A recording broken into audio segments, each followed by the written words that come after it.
Bienvenidos y bienvenidas a un nuevo programa de Arriba el Telón.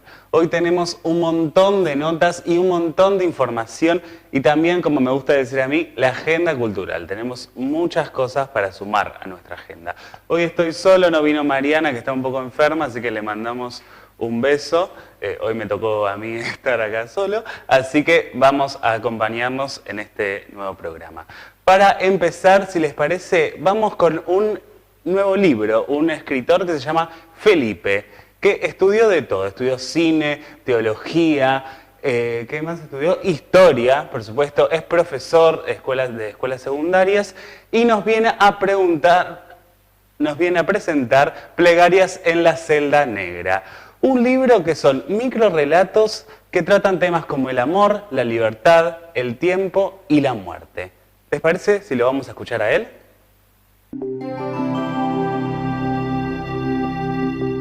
Y por supuesto le damos la bienvenida a Arriba del Telón a Felipe. ¿Cómo estás? Un gusto saludarte. ¿Cómo viene todo? ¿Cómo estás, Lautaro? Bien, todo tranquilo. Acá combatiendo el frío como se puede, pero la llevamos bien, así que todo en orden.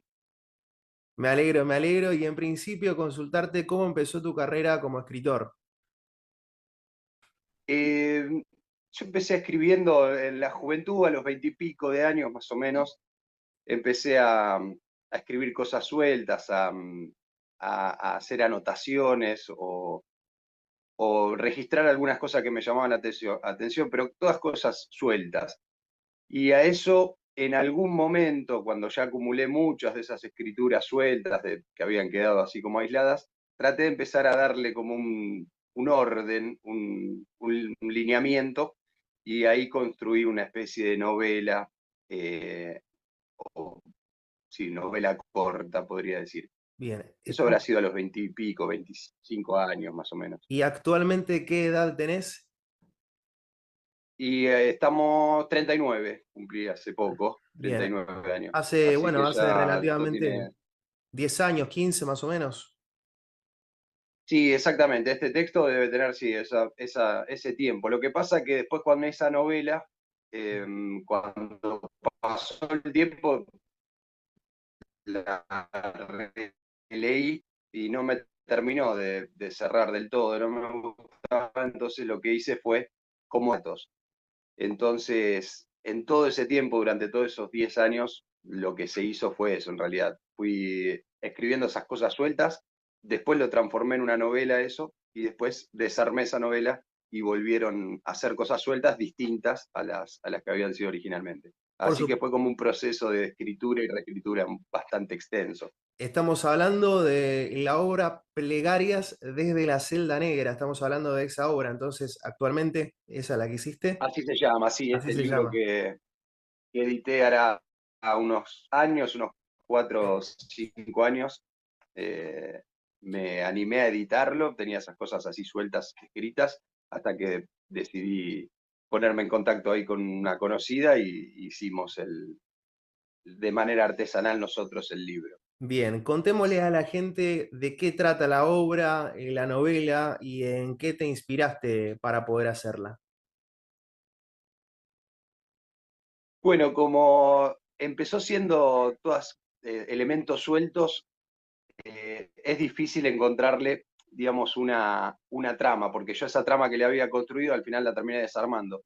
Entonces terminaron siendo micro relatos de una página aproximadamente, unos 40 y pico de micro relatos, todos independientes entre sí, así que son de temas muy variados, pero sí encuentro que tienen un, algo en común, que podría decir algo que está presente de manera directa o de manera soslayada, pero que está presente en los 40 y pico de textos, que es eh, el vínculo del humano con la muerte, ¿no? Esta cuestión que nos atraviesa a todos y que nos afecta a todos de manera diferente, pero cómo el ser humano se relaciona con la muerte y él, en definitiva, el agradecimiento de poder transitar estos X cantidad de años que tenemos acá en el planeta. O sea, empieza siendo un libro sobre la muerte, pero que en realidad en el fondo termina festejando la vida, ¿no? Me encuentro eso en estos relatos, una celebración de poder estar vivo a pesar de que nos vamos a morir Ahí tocaste un en algún punto momento pronto. importante, como todos vamos a pasar a otro lugar, y hay una visión unificada de trascendencia, como comentabas en todos los textos, que está unificado y que además eso es lo que comparten principalmente. ¿Qué significa para vos, como autor de la obra, la muerte y esa trascendencia? ¿Y qué significa también dentro de la novela? Bueno, mira, qué bárbaro eso, porque como fue escrita durante tantos años, yo cuando la empecé a escribir, en realidad a los 20 y pico, tenía como una obsesión así con ese tema de la muerte y un miedo fundamentalmente, ¿no? Una cosa de siempre sentirla próxima, que va a llegar en cualquier momento, y eso me generaba mucho temor. Así que en un principio, al no tener una creencia en una vida después de la muerte o en una cuestión de que pueda continuar de alguna manera nuestra vida, sino que acá se terminaba todo, eso me generaba un terror, un miedo, que después lo pude reconvertir y de a poco se fue atenuando ese temor y en definitiva se transformó en una especie de agradecimiento y decir, bueno, sí, ya sé que nos vamos a morir, ya sé que es algo muy feo si no hay algo después de eso, que se termine todo acá y que no haya más. Eh, pero bueno, entonces hizo que valore mucho más también este pequeño paso que uno tiene por este planeta. Y ahí está recogido entonces en estos textos esa valoración de poder ver un atardecer, de poder, nada, disfrutar la brisa que corre en un parque, cualquier cosa que uno pueda poner en valor en este paso que tenemos acá. Así que la trascendencia, más que algo después de la muerte, en este caso sería una reivindicación de la vida que estamos transitando nosotros ahora en este momento, más todavía porque nos vamos a morir. Totalmente. Y en este sentido, ¿cómo se aborda la parte del duelo también? Y en ese momento lo sufría mucho, seguramente estaría vinculado a un malestar general de mi situación emocional, las situaciones de la vida, cómo se van presentando, pero era un sufrimiento. Los primeros textos que yo fui escribiendo estaban cargados de una tristeza, de un sufrimiento, porque era el padecer esa proximidad de la muerte. Y después, con mucho tiempo, pude ir viéndolo de otra manera, que todavía persiste, por supuesto, no es que uno no le tenga miedo a la muerte o vaya a querer que llegue, ¿no? Cuanto Claro, más lejos claro. mejor, fuera la muerte, cuanto más lejana mejor. Pero no vivirlo con un sufrimiento constante o permanente, como lo vivía en esos 20 y pico, Bien.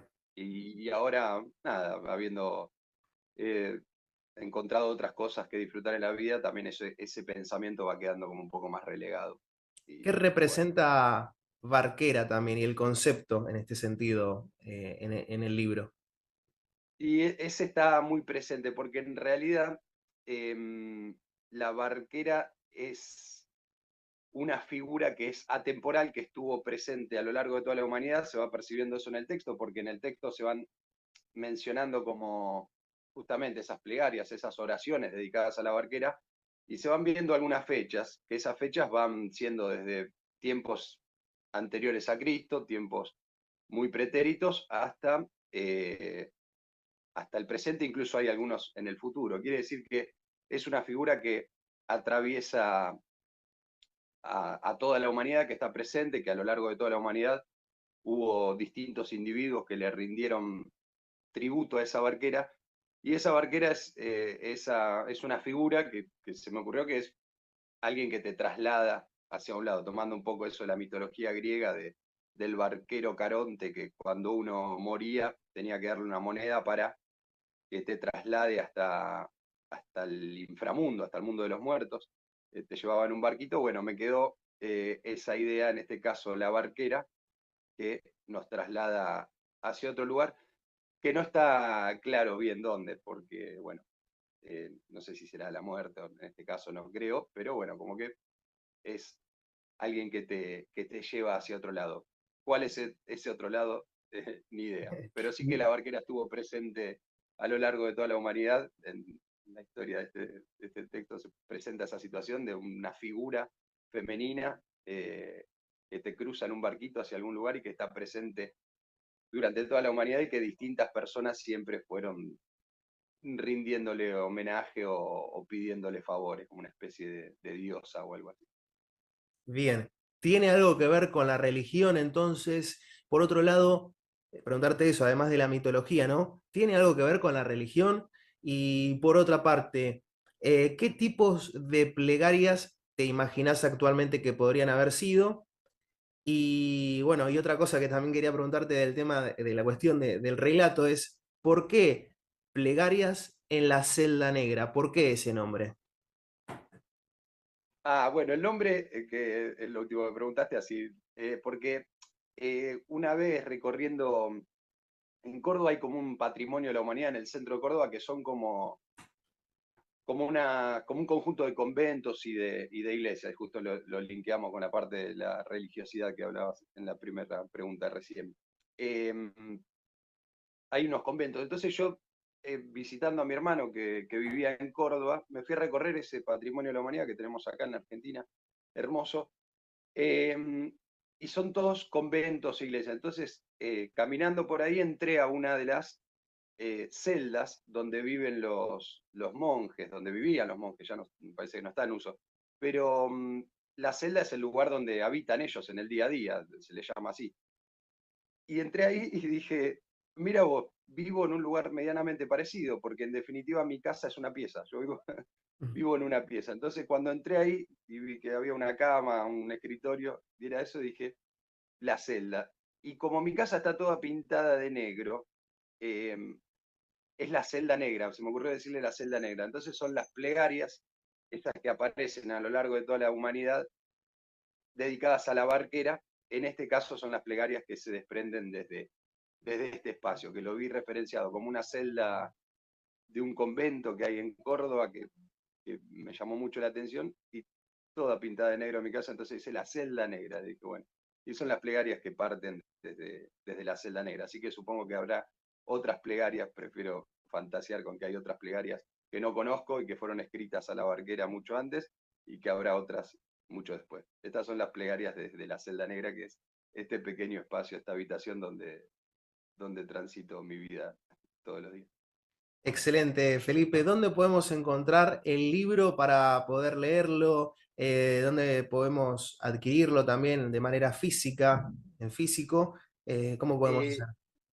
el libro, como es una edición artesanal que hicimos de manera independiente con una conocida, eh, hay pocos ejemplares, los pocos que hay ya están algunos medios repartidos, hay algunos en algunas bibliotecas de las escuelas públicas.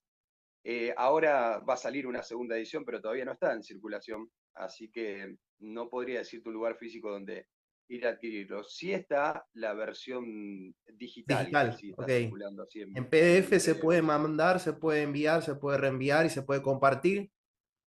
Sí, sí, sí, porque la edición artesanal lleva bastante tiempo y estamos ahí como, hicimos una tanda que bueno, ya repartí entre conocidos, algunos los llevé a las bibliotecas de las escuelas públicas donde yo trabajo y quedaron ahí como para que algún alumno que me tenga aprecio lo vaya a consultar. Pero sí, circula más en la versión digital, que es la manera que puedo hacer llegar a cualquier persona que lo quiera chusmear.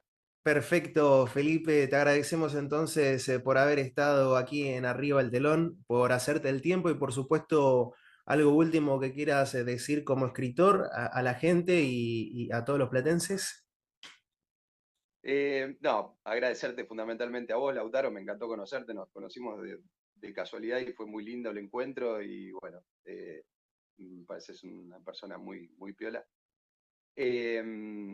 Y no, y en cuanto a la escritura, no puedo recomendar, pero sí digo que cada vez que lo hago lo disfruto mucho, es un placer, así que a todo aquel que le guste y que sienta placer cuando escribe, cuando lee, cuando dibuja, nada, meterle, porque para mí son las cosas más valiosas que tenemos los seres humanos. Eh, Nada, eso. Los que lo hacen, háganlo, que está buenísimo. Te agradecemos entonces, Felipe, y nosotros seguimos adelante.